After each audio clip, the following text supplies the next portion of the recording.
Hello, good evening. के छ खबर?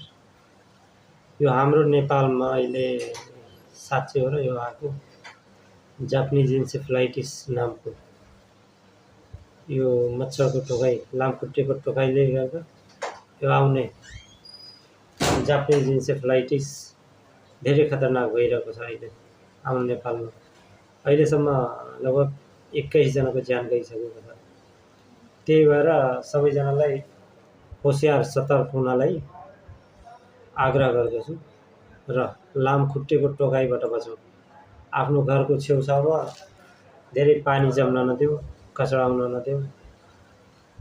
आफ्नो सुरक्षा आफै गर्नुपर्छ। सरकारले त जानकारी गराइरहेछ, अब आफू पनि होसियार हुनुपर्छ है।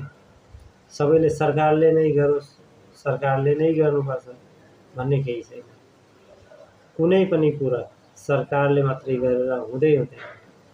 त्यही भएर पब्लिक आफै पनि होसियार हुनुपर्छ, सजग हुनुपर्छ, सचेत बन्नुपर्छ, अनि बल्ल बच्न चाहिँ सकिन्छ है। नत्र यो अहिलेसम्म आइरहेको समाचार अनुसार यो धेरै खतरनाक छ। जापानिज इन्सेफ्लाइटिस यो लामखुट्टेको टोकाइबाट हुन्छ है।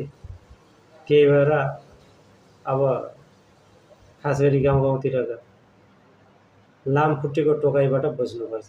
आफ्नो घरको छेउछाउमा पानी जम्न नदिने, झारपात छ भने त्यसलाई सफा गर्ने, जलाइदिने आदि इत्यादि काम गर्नुपर्छ र लामखुट्टेको टोकाइबाट बच्नु, जापानिज इन्सेफ्लाइटिसबाट बच्नु हो। होस् त, धन्यवाद। आफ्नो आफ्नो ख्याल राख्नुहोला, आफ्नो विचार कमेन्टमा राख्नुहोला। होस् त, धन्यवाद।